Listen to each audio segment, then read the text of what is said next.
तो लगभग हम यहाँ पढ़ा रहे थे कि यहाँ से नाइट्रोजन और हाइड्रोजन गैस को हम कितना दाब देते हैं, 200 वायुमंडलीय दाब देते हैं, और इन दोनों गैसों के मिश्रण को हम एक कक्ष में प्रभावित करते हैं, जिसमें उत्प्रेरक होता है। कौन सा उत्प्रेरक?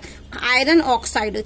और क्या मिला होता है? Al2O3 और K2, और लगभग तापमान कितना देते हैं? 700। तो यहाँ से हमें क्या मिल जाता है? नाइट्रोजन और हाइड्रोजन क्रिया करके अमोनिया गैस बना लेती है, लेकिन कुछ नाइट्रोजन और हाइड्रोजन बच जाता है। इस नाइट्रोजन को हम क्या करते हैं, यहाँ पर ये देखिए, ये इस तरीके से ये लगा है, तो ये क्या होती है? कंडेंस हो जाती है। तो गैस किसमें बदल जाती है? संघनित हो जाती है, द्रव में बदल जाती है। तो नाइट्रोजन तो हमें द्रव रूप में मिल जाता है, नाइट्रोजन नहीं, अमोनिया तो हमें द्रव रूप में मिल जाती है, और नाइट्रोजन हाइड्रोजन क्या होती है? वापस निकल जाती है। इसको हम पंप से खींच लेते हैं, वापस इसको क्या करते हैं? यहाँ से फिर भेज देते हैं उत्प्रेरक कक्ष में। इस प्रकार से अमोनिया गैस प्राप्त होती है।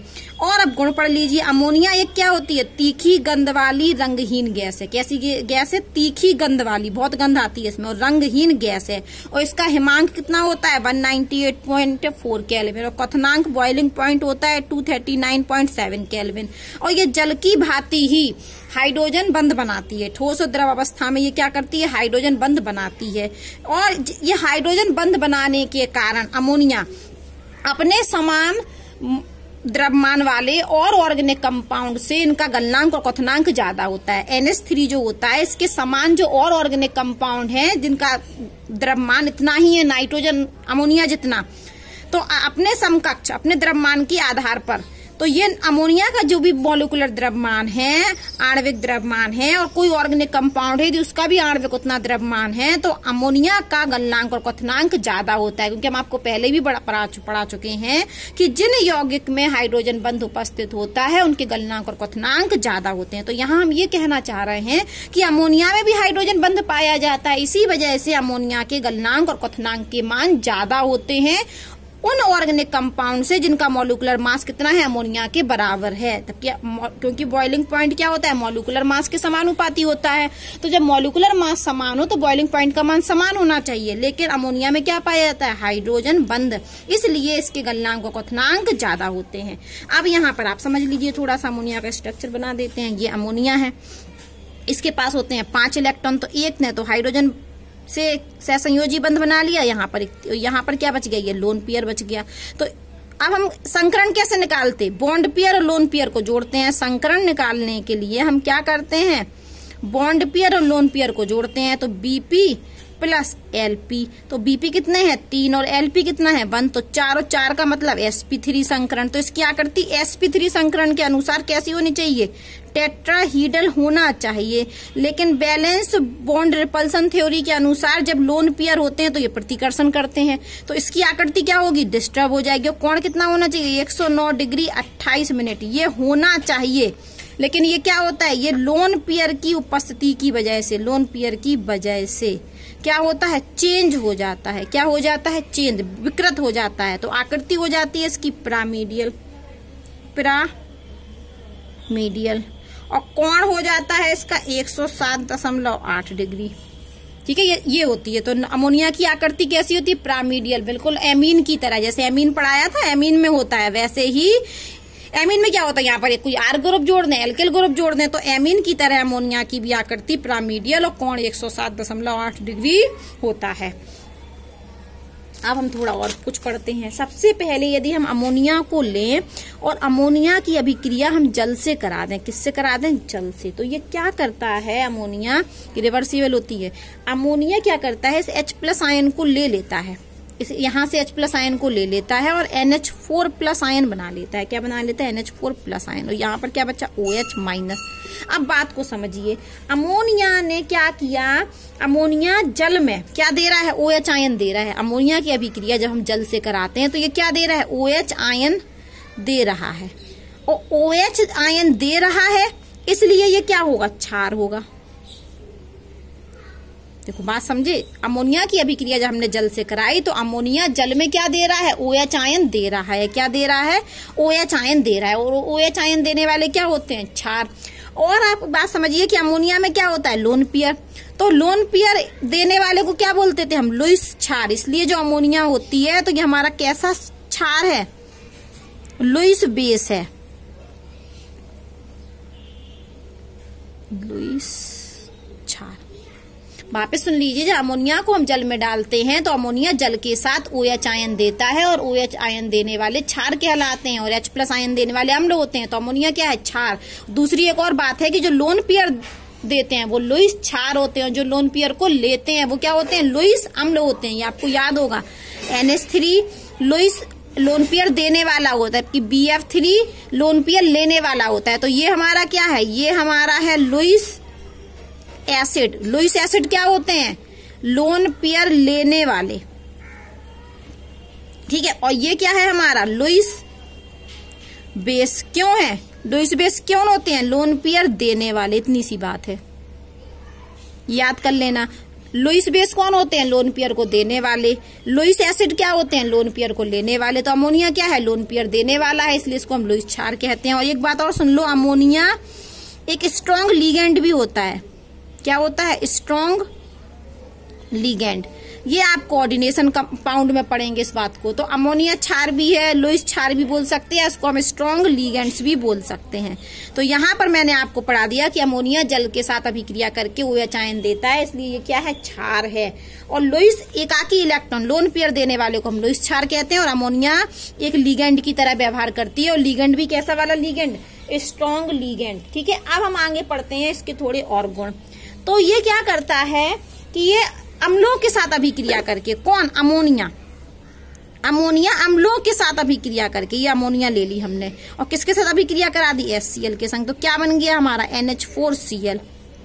इसी प्रकार से यदि हम H2SO4 के साथ अभिक्रिया करा दें, किसके साथ? अमोनिया की। H2SO4 के साथ, तो हमारा क्या बन जाएगा? Ammonium sulphate. क्या बन जाएगा? Ammonium sulphate.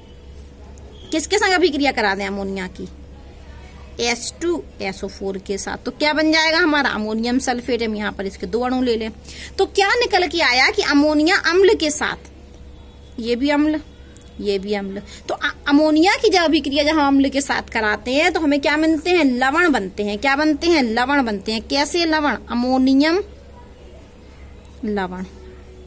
या ये भी अमोनियम लवण है, ये भी अमोनियम लवण है। तो बात क्या निकल के आई कि यह मतलब अमोनिया अम्लों के साथ अभिक्रिया करके अमोनियम लवण बनाती है, जैसे अमोनियम क्लोराइड, अमोनियम सल्फेट आदि। ये तो मैंने बोल दिया कि अमोनिया की अभिक्रिया जब हम अम्ल से कराते हैं तो अमोनियम लवण बनते हैं। कौन कौन से? अमोनियम क्लोराइड, अमोनियम सल्फेट और भी। अब एक बात और सुनिए कि जो अमोनिया ये दुर्बल क्षार के रूप में कई धातुओं के लवणों के किसके साथ अभिक्रिया करती? धातु के लवण। ये धातु का लवण ले लिया हमने, जिंक सल्फेट, ये फेरिक क्लोराइड, ये क्या है? धातु के लवण।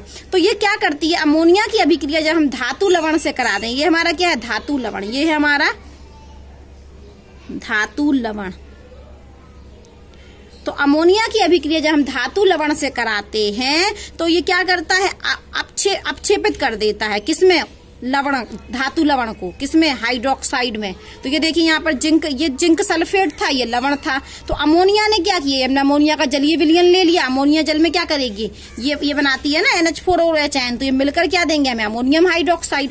तो अमोनिया का हमने जलीय विलयन लिया और इस अमोनिया के जलीय विलयन की अभिक्रिया हमने धातु लवण से करा दी। तो अमोनिया ने इस धातु लवण को अपक्षेपित कर दिया जिंक हाइड्रोक्साइड में। यही बात लिखी है कि ये क्या करती है? कई धातुओं के लवणों के विलयन से, कई धातुओं के लवणों के विलयन से उनके हाइड्रोक्साइड को अपक्षेपित कर देती है। तो जिंक लवण था, धातु लवण था, और अमोनिया ने क्या किया? जिंक हाइड्रोक्साइड बना दिया, तो अपक्षेपित कर देती है। इसका क्या आता है? जिंक हाइड्रोक्साइड का व्हाइट PPT अपक्षेप आ जाता है। अब हमने फिर से अमोनिया ले लिया, अमोनिया का जलीय विलयन ले लिया। तो अमोनिया के जलीय विलयन की हमने इस धातु लवण से अभिक्रिया करा दी, तो इसने भी इस धातु का क्या बना दिया? हाइड्रोक्साइड बना दिया और अपक्षेपित कर दिया। किस रूप में? भूरा अपक्षेप के रूप में। तो यहाँ हमने पढ़ लिया कि जो अमोनिया होती है वो धातु लवणों को विलयन में से उनके हाइड्रोक्साइड को अपक्षेपित कर देती है। तो यहाँ जिंक सल्फेट को उसने अपक्षेपित कर दिया हाइड्रोक्साइड में, श्वेत अपक्षेप बना दिया। यहाँ पर फेरिक क्लोराइड को भी अमोनिया ने फेरिक हाइड्रोक्साइड में अपक्षेपित कर दिया और भूरा अपक्षेप बना लिया। अब एक और गुण पढ़िए, अमोनिया के अणु के पर क्या होता है? अमोनिया में हमने क्या कहा था? लोन पेयर होता है, ये हमने बोला था। यहाँ देखिए अमोनिया में क्या पाया जाता है? Lone pair. तो ये क्या करता है? अपने लोन पेयर को दे देता है और इसलिए किसकी तरह व्यवहार करता है? लुईस क्षारक। यही बात मैंने बोली थी ना कि अमोनिया के पास लोन पेयर होता है और ये इस लोन पेयर को दे सकता है, डोनेट कर सकता है, और डोनेट करने की वजह से ये लुईस क्षार की तरह व्यवहार करता है। और क्या करता है, किसको दे देता है, धातुओं को दे देता है। तो यहाँ पर देखिए अमोनिया है और अमोनिया की अभिक्रिया हमने कॉपर से करा दी, तो अमोनिया ने अपने लोन पेयर कॉपर को दे दिया और संकुल यौगिक बना लिया। अभी कॉपर का कलर नीला था, जब अमोनिया ने इसके संग जो संकुल यौगिक बनाया तो इस संकुल का कलर कैसा हो गया, गहरा नीला। तो यहां से हम पहचान कर सकते हैं कि इसमें कॉपर प्लस प्लस बन गया। अब हमने Ag+ लिया, Ag+ लिया और Ag+ की अभिक्रिया हमने Ag+ में भी क्या करा दिया, हमने अमोनिया से अभिक्रिया करा दी। तो यहाँ पर ये श्वेत अपक्षेप बन गया, ये है यहाँ पर, ये है ये इसने AgCl को यहाँ पर देखो, पहले Ag+ था, रंगहीन था, हमने Cl से अभिक्रिया कराई तो AgCl बन गया श्वेत अपक्षेप। इस श्वेत अपक्षेप की अभिक्रिया हमने नाइट्रोजन से करा दी, तो यहाँ पर ये कैसा संकुल बना, कैसा यौगिक बना, रंगहीन। तो इस तरीके से यहाँ रंगहीन बना, पहले किस कलर का था, श्वेत सफेद अपक्षेप था, फिर क्या हो गया, अमोनिया मिलाने से रंगहीन हो गया। वापस सुनिए, ये श्वेत PPT था, श्वेत अपक्षेप था, अमोनिया मिलाने से क्या हो गया, रंगहीन हो गया। तो यहाँ से हम पहचान कर सकते हैं यदि रंगहीन हो गया तो इसका मतलब है इस विलयन में क्या उपस्थित था, Ag+ आयन उपस्थित था। और यदि यहाँ पर ये नीला हो गया अमोनिया मिलाने से, कॉपर सल्फेट का विलयन, यदि कोई कॉपर प्लस है तो क्या होगा, गहरा नीला हो गया तो कॉपर प्लस की पहचान हो गई। तो अब बात सुनिए वापस कि अमोनिया के पास तो होते हैं लोन पेयर, इस लोन पेयर को वो दे सकता है और लुईस क्षार की तरह व्यवहार करता है। फिर मैंने बोला कि अमोनिया धातुओं के साथ संकुल बनाती है, संकुल यौगिक बनाती है, और संकुल यौगिक बनने से आता है कलर में परिवर्तन।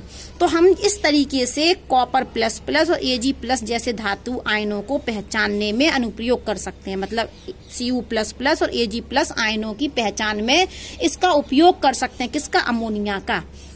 अब हम पढ़ते हैं अपना उपयोग। तो अमोनिया से कई उर्वरक का उत्पादन होता है, उर्वरक बनाए जाते हैं। कौन कौन से उर्वरक, अमोनियम नाइट्रेट बना सकते हैं उर्वरक, यूरिया बनता है, अमोनियम फॉस्फेट बनता है, अमोनियम सल्फेट बनता है, और कुछ अकार्बनिक यौगिक का उत्पादन भी होता है। तो अमोनिया से उर्वरक तो बनते हैं, उर्वरक बनने के साथ साथ कुछ अकार्बनिक यौगिकों का भी उत्पादन होता है, जिनमें से नाइट्रिक अम्ल प्रमुख है। ठीक है, और इस द्रव अमोनिया का इस्तेमाल हम प्रशीतक के रूप में करते हैं, रेफ्रिजरेटर में करते हैं। ठीक है, अब क्वेश्चन आया कि ये NH3 लुईस क्षारक की तरह व्यवहार क्यों करती है। सीधा सा आंसर है कि इसके पास क्या होते हैं, लोन पेयर लिखा होगा। अमोनिया में नाइट्रोजन परमाणु पर, कहाँ होते हैं लोन पेयर, हाइड्रोजन परमाणु पर नहीं, नाइट्रोजन परमाणु पर। तो हम लिखेंगे अमोनिया में नाइट्रोजन परमाणु पर एक एकाकी इलेक्ट्रॉन युगल होता है, युग्म में होते हैं, जोड़े के रूप में, युगल बोलते हैं इसको हम, लोन पेयर बोले या हम बोल सकते हैं एकाकी इलेक्ट्रॉन युगल होते हैं, और ये इनको प्रदान करने के लिए उपलब्ध होते हैं, कोई भी इनसे ले सकता है। और लोन पेयर को देने वाला क्या होता है, लोन पेयर देने वाला लुईस बेस। तो ये इनके पास लोन पेयर होते हैं और इन लोन पेयर को वो आसानी से दे भी सकते हैं, देने के लिए क्या है, उपलब्ध है, इसलिए ये लुईस क्षार की तरह व्यवहार करता है। एक और क्वेश्चन है, अमोनिया की लब्धि मतलब ईल्ड मतलब मात्रा। हम चाह रहे हैं कि अमोनिया हमारी ज्यादा मात्रा में बने, तो हमें अमोनिया की मात्रा ज्यादा चाहिए, तो हम अमोनिया की लब्धि को बढ़ाने के लिए आवश्यक स्थितियां लिखे हैं। तो ये वाली रिएक्शन वो कह रहे हैं, ये वाली, कि यहाँ पर हमने आपको भी पढ़ाया था, ये कहाँ गया, ये कि नाइट्रोजन और हाइड्रोजन गैस का हमने जब उपयोग मिश्रण मिलाया तो अमोनिया की हमें अच्छी मात्रा चाहिए, तो हमें क्या करना पड़ेगा, कौन सी परिस्थितियां रखनी पड़ेंगी, अमोनिया की लब्धि हमें ज्यादा प्राप्त करनी है तो कौन सी आवश्यक स्थितियां हैं। तो आप लिखोगे कि दाब कितना रखना है, उच्च दाब, और कितना रखना है, 200 एटमॉस्फेयर, 200 एटमॉस्फेयर। तापमान कितना रखना है, 700 केल्विन लगभग, या 773, और हमें उत्प्रेरक चाहिए। ये तीन परिस्थितियां यदि हम रखेंगे तो हमें क्या मिलेगा, अमोनिया अधिक मात्रा में मिलेगी। मान लो इस अभिक्रिया को हम निम्न दाब पर करा दें तो हमें अमोनिया गैस प्राप्त नहीं होगी, कम मात्रा में प्राप्त होगी। और एक बात और सुन लीजिए, यहाँ पर ये जो अभिक्रिया होती है वो कैसी अभिक्रिया होती है, यहाँ पर इस अभिक्रिया का जो डेल H का मान है वो कितना था, -46.1 किलो जूल मोल इनवर्स। तो ये एक ऊष्माक्षेपी अभिक्रिया है, क्योंकि इसमें ऊष्मा का क्या होता है, उत्सर्जन। तो ये किस प्रकार की अभिक्रिया, हम यहाँ लिख देते हैं, ये अभिक्रिया हमारी ऊष्मा, यहाँ नहीं, यहाँ को लिख देते हैं, ऊष्मा क्षेपी अभिक्रिया है। तो क्वेश्चन आया कि अमोनिया की लब्धि को हमें अधिक मात्रा में प्राप्त करना है तो हम कौन सी स्थितियां रखें। तो आप लिखोगे उच्च दाब, 200 वायुमंडलीय दाब, 700 केल्विन लगभग तापमान, और कैटालिस्ट। कौन सा कैटालिस्ट? Iron oxide. वो भी किसके साथ? K2O और Al2O3 के साथ। और ये अभिक्रिया ऊष्माक्षेपी अभिक्रिया है क्योंकि यहाँ पर ऊष्मा का उत्सर्जन होता है। यहाँ पर इतनी ऊर्जा निकलती है, माइनस में है तो यहाँ पर प्लस में, किलो जूल मोल इनवर्स, इतनी ऊर्जा उसका उत्सर्जन होता है।